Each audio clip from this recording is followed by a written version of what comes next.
سب دوستوں کی تشریف آوری کا بہت شکریہ۔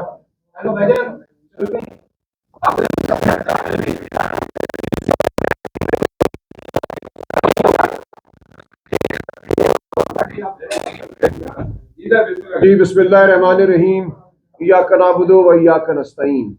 آپ سب دوستوں کا، بہنوں کا یہاں آنے کا بہت شکریہ۔ آج جو ہم گفتگو کریں گے وہ ہم سمجھتے ہیں بطور پاکستان تحریک انصاف، بطور تحریک تحفظ آئین پاکستان، اس ملک کے لیے انتہائی ضروری ہے۔ ہم ایک ایسے دورائے پہ کھڑے ہیں جس کے آگے ہمیں بہت مشکل حالات نظر آتے ہیں، ہمیں غلط فیصلے کیے ہیں۔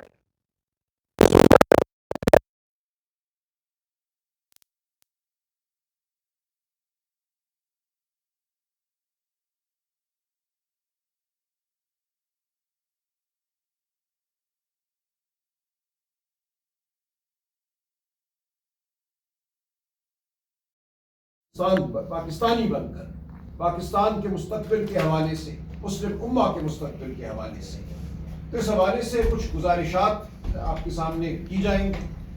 سب سے بڑا جو اس وقت ہمیں مسئلہ دوچار ہے بطور قوم، وہ مشرق وسطیٰ میں بڑھتی ہوئی اور بگڑتی ہوئی صورتحال ہے۔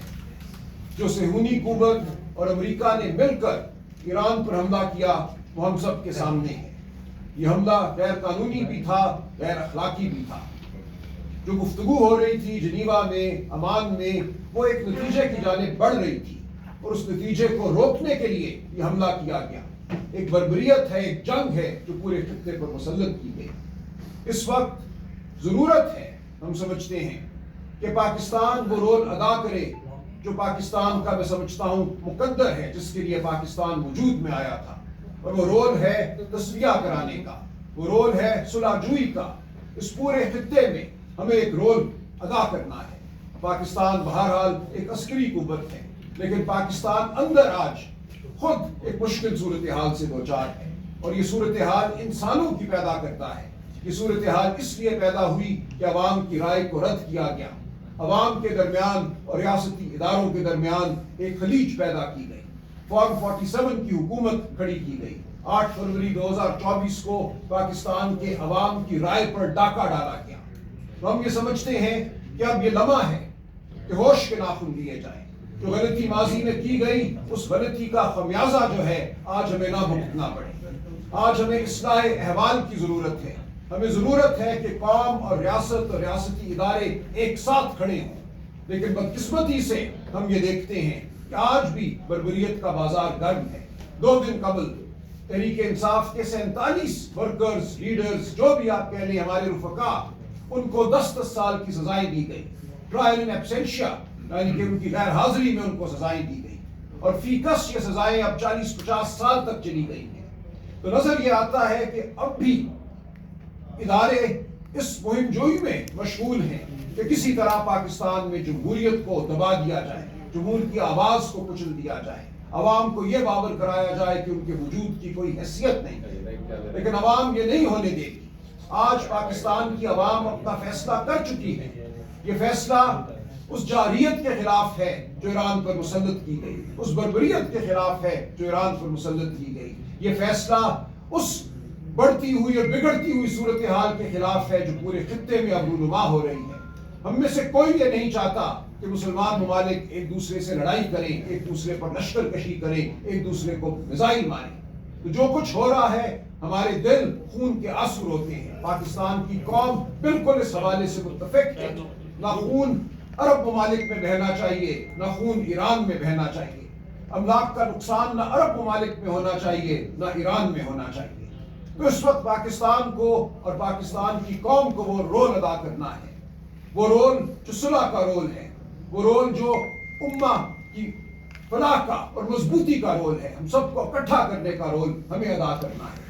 لیکن یہ اس وقت تک ممکن نہیں ہوگا جب تک ہم پاکستان کے اندر جو انتشار برپا کیا گیا ہے ایک جھوٹ کے نتیجے میں، اس انتشار کو ختم نہیں کریں گے۔ اس وقت ضروری ہے کہ وہ قوتیں جو اقتدار پر مسلط ہیں وہ ہوش کے ناخن لیں، وہ جانے، وہ یہ سمجھے کہ ایران ہو یا افغانستان میں چپکلش ہو، اس سب کا حل یہی ہے کہ ایک بڑا ہم ڈائیلاگ کا سلسلہ شروع کریں، ملک کے اندر اور پورے خطے میں ہم تمام لوگوں کو بٹھائیں، خواہ وہ افغان نمائندین ہو، اکابرین ہو، خواہ وہ ایران کے لیڈر ہو یا عرب ممالک کے لیڈر ہو، ہم سب نے اکٹھے بیٹھ کر اس مسئلے کا حل نکالنا ہے، ورنہ ہم سب ایک ایسی تباہی سے دوچار ہونے جا رہے ہیں جس کو شاید ہم نے آج تک سوچا بھی نہیں۔ پاکستان میں جو اس کے اثرات ہیں اس آنے والی تباہی کے، وہ آج بھی نمایاں ہو چکے ہیں۔ جس طرح اشرافیہ نے، اس اشرافیہ کی حکومت نے عوام پر پیٹرول بم کا حملہ کیا ہے 55 روپے فی لیٹر بڑھا کر، یہ ایک ہلکا سا نمونہ ہے اس آفت کا جو ہم پر مسلط ہونے والی ہے۔ آپ کے سامنے میں فگر دے دوں گا اس پریس کانفرنس کے بعد، پورے خطے میں کہیں بھی 5% سے زیادہ پیٹرول کی قیمت نہیں بڑھائی گئی۔ جہاں اشرافیہ نے، اس ناجائز حکومت نے اس موقع کو غنیمت جانا اور 55 روپے پیٹرول کی قیمت بڑھا دی۔ اس کا مقصد تجوریوں کو بھرنا ہے۔ اس کا مقصد یہ ہے کہ 11-12 ارب روپے کا جو گلف اسٹریم جیٹ آپ نے خریدا، جس پہ آپ کا ماہانہ خرچہ 4-5 کروڑ روپے ہونا ہے، ہمیں بتایا گیا ہے، ان خرچوں کو پورا کرنے کے لیے آپ عوام سے پیسہ چھین رہے ہیں، عوام پر آپ مزید مہنگائی کا بوجھ ڈال رہے ہیں، کیونکہ آپ کو یہ گوارا نہیں ہے کہ اشرافیہ کی جو شاہ خرچیاں ہیں ان کو کم کیا جائے۔ یہ آپ نہیں کریں گے۔ آپ اگر کچھ کریں گے آسٹیرٹی کے نام پہ، کفایت شاری کے نام پہ، تو وہ نمونہ ہوگا، وہ دکھاوے کی بات ہوگی۔ اصل جو معاملہ ہے وہ یہ ہے کہ آپ نے اس ملک میں اشرافیہ کو تحفظ دیا ہے، آپ نے عوام کی آواز کو بند کیا ہے، سلب کیا ہے، تاکہ غریب کے بچے کو نہ تعلیم ملے، نہ غریب کے بچے کو خوراک ملے، جبکہ آپ آسمانوں پر جیٹ طیاروں میں اڑتے پھریں۔ تو اس نظام کو اب ہمیں بدلنا ہوگا۔ ہم آج پرزور اپیل کرتے ہیں کہ یہ وہ وقت ہے جب ہم اپنے ماضی پر نظر ڈالیں، اپنے مستقبل کی فکر کریں، اکٹھے بیٹھ کر وہ فیصلے کریں جو پاکستان کے حق میں ہیں، جو پاکستان کی عوام کے حق میں ہیں، جو غریب کے حق میں ہیں۔ کسی کو کوئی غلط فہمی نہیں ہونی چاہیے کہ پاکستانی قوم صہیونی اور امریکی بربریت کے خلاف کھڑی ہے۔ وہ آپ کا ساتھ نہیں دے گی اگر آپ اس بربریت کا حصہ بنیں۔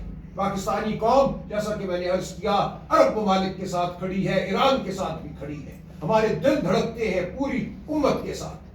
تو میں آج پھر پرزور اپیل کرتا ہوں، اور یہی عمران خان کا ہمیشہ نقطۂ نظر رہا ہے کہ ہم نے امت کے لیے کھڑا ہونا ہے، ہم نے امت کے ہر حصے کو مضبوط کرنا ہے، ہم نے یہ نہیں کرنا کہ ایک کے طرفدار ہو جائے اور دوسرے پر حملہ کر دے۔